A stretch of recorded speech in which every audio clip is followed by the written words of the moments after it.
question. Stop. I'm going to call you out of this show right now. This is blooper reel.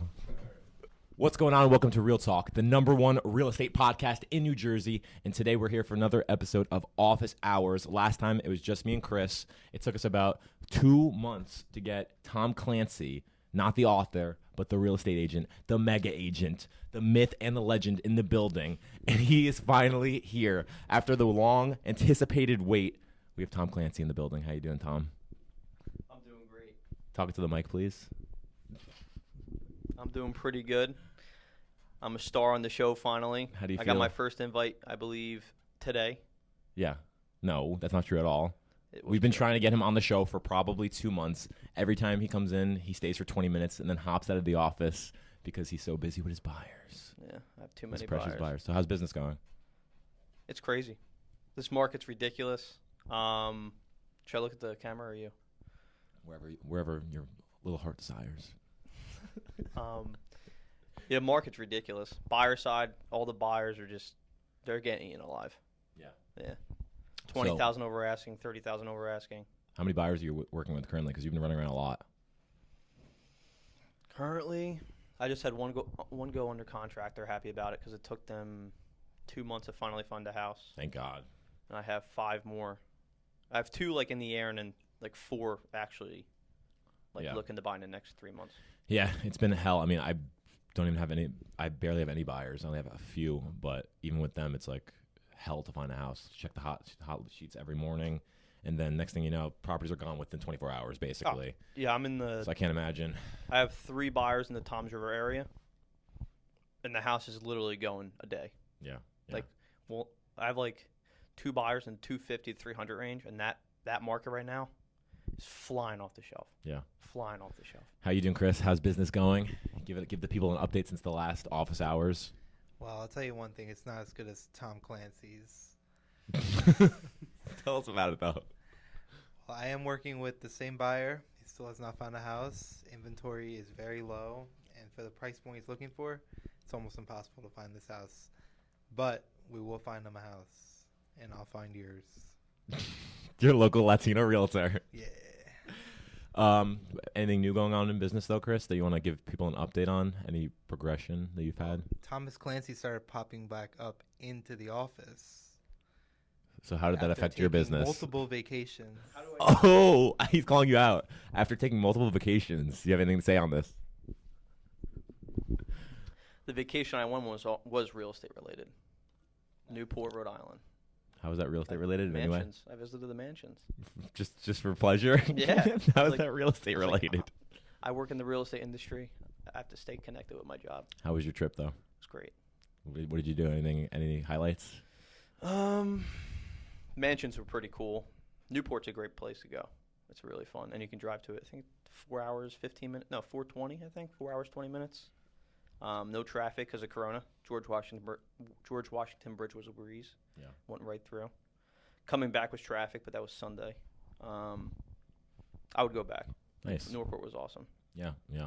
Well, you just had a great trip to see with Ricky Ricky Caruth Caruth. last I'm episode. holding the mic. We'll put the link in bio he if you haven't was seen it. But last episode, me and Matt flew out to Florida, and then we drove to Alabama, and we chose the best. I know you never see Matt, but he's always behind. He's always behind the behind the camera. You camera. don't see him, but he's always behind there. He's a good-looking guy, so if you guys He wanna looks know. like me, a little less attractive, better looking than Michael.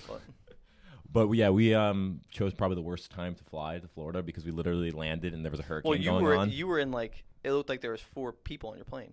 You were in like a little propeller plane, weren't you? No, we flew to Charlotte on like a big plane, and then in Charlotte to Florida, which is like a shorter flight. It was a smaller plane. Yeah, we had the whole row. It was like you connecting flights? yeah, Oh, we had one I connecting hate flight. that. Yeah, it's the cheap. It was worst. cheaper though, Oh yeah, you probably so we just saved. went with it. But we landed during the hurricane. It was hitting. What was New the? How much Orleans. did you pay though? I think because it of was Corona, the round price- trip for me and him, $300. Oh wow. Yeah, for 2 tickets round trip. great. Yeah, it was really good. But no, we had a great time. I mean, were it was you prospecting? Is that why you didn't go? Yeah, I was making cold calls. Yeah, to the right. office for 3 hours a day. we need No some, one knows this, but Chris might be the top producing prospector in definitely Monmouth Ocean. Keller Williams. Definitely not. No, we had a great time though, but it was raining. You don't know me. Chris, what do you have to say? Okay, so last episode, Ricky Caruth called out Chris. Let's talk about that. Last episode, Ricky Caruth said, I asked Ricky, I said, what would you say to somebody who's in the office who, maybe doesn't like cold calling or just, gets a little distracted sometimes? And he said, get out of the business. So what is your rebuttal to Ricky? Well, Let's start a little internet real estate hurt. beef. I feel hurt. Ricky Caruth, you said very mean things. Oh, my God. What? You know what? I'm still your number one fan. I'm not quitting the business. He's not You should quitting, take folks. that as some motivation and call. I should probably start calling. I don't call. Chris, haters are your motivators. He doesn't even call. He's a liar. I call all the time. Okay. The listings you got from calling were 7 months ago. What other listings have you got from calling? From present day. The new condo that just went on the market today was a listing appointment that I went on from calling 2 weeks ago. Bullshit. 100%. Chris knows this is a fact. Listen, I know you're a liar. 100%. That's a family Chris- friend. 68 Pickett Place. Go check it out. You can look at my call log history, actually, for this client. Pull it out. It's filming right now. I don't care. It's filming. We'll check this out after. You call. Chris, you can vouch for No, me. he calls. I don't call enough. Definitely not enough. I don't call enough. I- I maybe call probably 5 hours a week, and I should be calling 5 hours a day. Yeah, same. I would 5 say- hours a day at least. I would say same. Probably at most 5 hours a week. But and I'm doing for sale by owners right now, and it's not turning. No one wants us. For sale by Yeah. owners are selling on their own. because if they're priced right, The market's it's not so gonna, crazy right now. They're selling in a week. See, that's the problem. I talked to for sale by owners. You call them, they have 4 offers. That's the problem. Some of those Which is some of those crazy. first listings I was getting, even though I was getting listings and it looks great on paper, they were for sale by owners that weren't selling because they're not priced right, and then now they're my problem. But they Are got you to pricing the same, or are you going to? What are you doing? No, these are ones that I've taken that well, were you're priced saying Falls incorrectly. listing coming on. That one's going to be priced correctly, 100%. It's a nice house though. It's a nice And house, really nice and it's on area. the border of Shrewsbury, It's a nice so area. it's going to It's definitely, expensive area. based off on what Jen was telling me about that market in the area. Yeah, definitely it'll- it's definitely gonna sell. It's This gonna fly market's off. crazy. But yeah, definitely need to call more. And I just got the Geo Leads account, so now I want to get to that. That's something that we talked about with Ricky is calling the Geo Leads, non-confrontational conversation, just saying, we saw the I house think in right neighborhood. now, obviously listings is key because listings. Oh, yeah. It's so easy to sell. But if you are low on buyers, circle prospecting is the way to go. You call Yeah, people 100%. and say, "Listen, I'm here for your real estate needs. If you have anyone, Yeah. I'm willing to help." It's- and someone knows someone buying or selling or. It's harder But than you right think now, to get there's emails. Right now, there's so many renters that I'm converting into buyers. Oh I yeah, have 2 right now that's talking to my lender. because it's so easy to get because pre-approved, Pre-approved, and you save so much money. and the rates. When you're spending, Yeah. say, $1,800 a month on rentals, that's a mortgage. Yeah, 100%. So you convert them to rental. That 2 of my buyers are people that wanted to rent, and I pushed them to a lender. Yeah, no, So- it's super smart, especially with the current climate of the mortgage rates and everything. I think I have one renter from a listing that I'm converting to a buyer lead. But yeah, no, the market's crazy, but it's harder than you'd think. I called yesterday for probably 3 hours, Geo Leads, circle prospecting. Oh, To get an email is hard. conversation-wise, circle prospecting is the hardest. People are like, "What are you calling me Yeah, for?" exactly. And they're like, But kinda once struck. you get them going, then it's easy to convert in a way. But for sell by owners, they're easy to talk to because they have their house on the market. They're Right. expecting phone calls. right, When right, you circle prospect, they don't want a phone call. no, It's like spam to them. as soon as they hear you're a realtor, they're like, "What is this call for? I'm not selling my house." And I'm like, "No, I'm not trying to get you to sell your house. Just want to let you know I'm a local realtor, They think introduce you're like, myself." soliciting, Yeah, exactly. and you're not soliciting. I think I got one email, and I did like 100 calls. Yeah, and I think you misspelled the email too. Yeah, I couldn't hear what you were saying, and I asked her to repeat it twice, and I still didn't think I got the right email. I don't think it's misspelling. I think they just give BS. No, she emails. was she was giving the right email definitely because she was spelling it over and over again. It was like very complicated. It was like her last name or something, but that's the plan. I want to get all of these people's emails It's a numbers into game. the database, and then we're going to. I really have the to start weekly calling more. emails. I need to start calling like 3-5 hours a day. Like Ricky Yeah. Caruth says, the 3x3 rule. Well, you got to come in the office more. I know. Buyers are.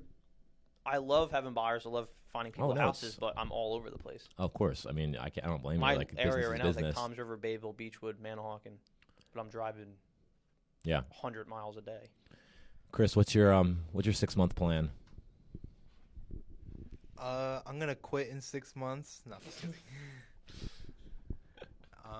I haven't made up a 6-month Like, plan. where do you want to I be, guess like I should get on that. career-wise, real estate-wise? What do you want to have in the pipeline? I definitely want to be able to have like at least one listing Okay. by 6 months. We got that. Well, you have that one in Point Pleasant coming up, right? Possibly. Well, possibly, I might have that one in Point Pleasant. I might have this one coming up in Colts Neck. This guy goes 1 million. from trailer park boys to selling $1 million houses in Colts Neck. So watch out, everybody. He's coming for you. Never touched anything under $1 million since. That's what he said. He said he did one trailer park listing, and then after that, he'll never touch anything under $1 million. You never know. So, but actual numbers wise, where do you want to be? What kind of money do you want to make in 6 months? I'm trying to make like $60K in those 6 months. Oh, it's gonna be intense, dude. You gotta work hard for that. Doable. Yeah, you just gotta be hustling. You gotta be calling every day. You gotta be doing open houses. I'm telling you, open houses. I swear by them, Chris. That's what that's probably the biggest advice I'd give to like a new agent. Open houses are free money. It's literally free you money. Sit there for 3 hours, even if you do a really long 4-hour open house. Yeah, It's free prospecting. Tom knows. To be honest with you, for leads wise, you have a better chance of getting a actual or potential buyer and or seller because of just going to the house, sitting there, presenting who you are face to face is way easier than calling. Having a conversation when you're at the open house, but the best thing about open houses is when you're actually there, you know that they actually want to buy a house. Yeah. They're not just some of them do come in and they're like, oh, nice house. They're Neighbors or nosy. something, yeah. They're nosy. They want to see it. Maybe they want to come to a new renovated home that's in the area, and they want to copy the renovations that were done because they want to sell them next year. But that's when you Right. talk to them, figure out their situation, and now you have a sale. Even though it might be a year from now or 6 months from now, it's still someone you can put in your CRM so you can contact them. Yeah. So I think open houses are the way to go. Yeah. And that's the nice thing about getting listings. But you have the opportunity to work with Michael to do listings. Not even me. I mean, for any agents out there, just go in your office and talk to the yeah. top producers and just get open houses because I still would even do that. That's another you know? subject I want to talk about is if you're not an agent, this is the perfect time to become an agent. Oh, yeah. Because with the whole Corona thing, you can do everything online, which Yeah. you weren't able to before. Yeah. Yeah. So can if you even if you want to do a that's what online, Matt's doing. oh, you are doing that? He's doing it in 2 weeks. Oh, awesome. Yeah. Oh yeah, you told me that. Yeah, because I mean, I'm like, why not take advantage of the online course? I don't know. The only thing I was saying to him was that I hope you retain the knowledge because I feel like when you're in the classroom, you're kind of forced to listen and to learn. But when you are online, you get distracted easily. If you're It watching is an a online distraction. lecture, I feel like you have to be. you have to be attentive to the information because it's a Yeah. lot to take in. I'll be honest. I did not pay attention at all, Really? and I'm thankful I have a girlfriend that's a teacher. Wait, did you because pass your I don't first think- time? No. No, okay. I don't think Second. nobody on the show has passed their first time in the test that's been on the show. The test is hard. Yeah. Because the whole reason why it's hard is because the answers they can all fit the question, but the They one try to trick answer you. is the best one. There's usually two of them that are like Mhm. trick questions. It's crazy. I Yeah. thought you passed on your first time. I did. That's why I'm the host. You did? Did you pass on your first time? I took the test 6 times, but I did pass. I didn't give up. Yeah, you wouldn't be Don't here if you ever didn't give up. pass. But no, Chris, and for any new agents, open houses, Tom can tell you, my first 5 months in the business, I was doing open houses Saturday and And Sunday. then Corona hurt us. And I was, before because Corona. there was a waiting period of 2.5 months when you couldn't do open houses. Yeah. And now with inventory so low, Yeah.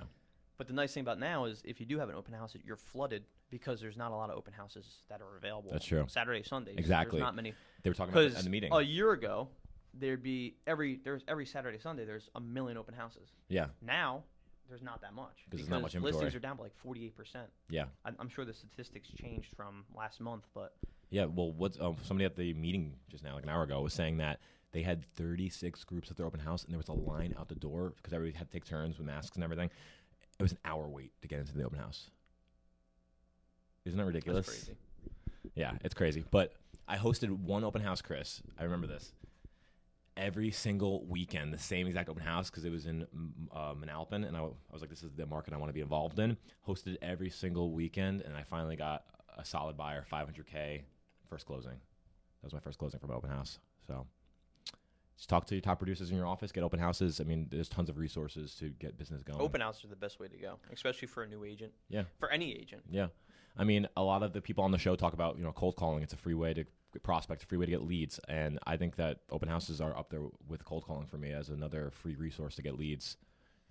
Screw I would Zillow. put open houses first. I hate calling. Yeah. I'm a people's person. I can talk about Yeah. anything. For me, it just I'd rather be out showing houses listing presentation than calling, but the truth is you have to call to get that. So open houses are nicer because it's more face-to-face rather than talking on the phone. Yeah. So I feel like I'm better at open houses, selling yourself, because that's another thing you have to do when you're at an open house. You can't just sit there. Yeah, definitely. You got to present yourself very professionally. You got to talk to them.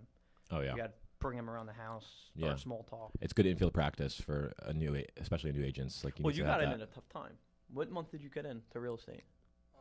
February. Yeah, he joined right at the worst time. Oh, so you joined right when everything happened. We were because open houses. So you really have never done an open house, really. Well, yeah, I've done a few, and I brought my donuts and my flyers. Oh, you've done that? I didn't know you had. Yeah, he shouted me at a couple too. When I was awesome. hosting ones like Millstone. Oh, so you see people come in, but right now they're hot. Open houses are yeah. crazy. Well, don't you remember we were working out in the conference room the old days? It was me. Oh yeah. For the first 3 months. Oh yeah, I forgot about that. Before the office shut down, and then now we're back. Where do you see the market going? What do you think, Tom? What's your opinion? I don't know. Do you think that COVID is going to be gone after the election? I think so. Well, the whole thing about Corona, there's a lot of stuff coming out now that seems like it was just all false information. It's a lot of mixed. I just saw something that it was 180 deaths or something. Now there's only 9,200 that they're claiming that was only Corona. Because if let's say you die from a heart attack, but you had had COVID, that's what they did. People who were dying from say cancer or heart attack, they were categorizing it as Corona. Yeah, now we're getting into political conversation on this podcast. Oh baby, we're about I to get honestly in trouble. can't talk about it because I get so steamed up. No, it's very interesting. And I love talking about it. Definitely. I mean, but on a real estate standpoint, I don't think anyone knows what's going to happen. The market's hot. Yeah. I don't think it's a 2007 again, but I feel like it's going to start sloping down though. I feel like it's going to slow down. I don't know. I think it's going to stay hot for a little bit. How long's a little bit? Chris, give us your valued information about this topic. I would say it's going to start sloping down maybe in like a year. A whole year of this hot, you think it's going to be? Yeah, because I think there's still a lot of buyers out there. Do you think still haven't found their house? Do you think that this? I think the inventory is going to stay low still. Do you think? Yeah, I was going to ask you. Do you think that the effects of the pandemic are going to continue through the entire rest of 2021? Through 2021 or 2020? 2021. The entire year, like do you think it's going to be like the same type of thing where people are concerned, still wearing masks, and that's why the market is going to be still very hot? Because if the pandemic's still a thing, the market will stay hot. That's really what it is. Think about it. People don't want to list their house. They're not interested in selling their house because, say, they have health issues or they're worried about bringing people in. Exactly. So, which is something like I'm not saying Corona's not. It's not fake. It's a real thing. If you have a heart problem or lung problem, whatever problem you have, and you don't want to sell your house, it's something to think about. Of course. But these listings being so low, the rates being so low, and the inventory being so low, which is causing maximum amount of buyers and minimum amount of listings. So crazy. It's just like a total shit show. You look at the market, you're like, oh, that house is that's overpriced. You look back the next day, it's under contract for. Yeah.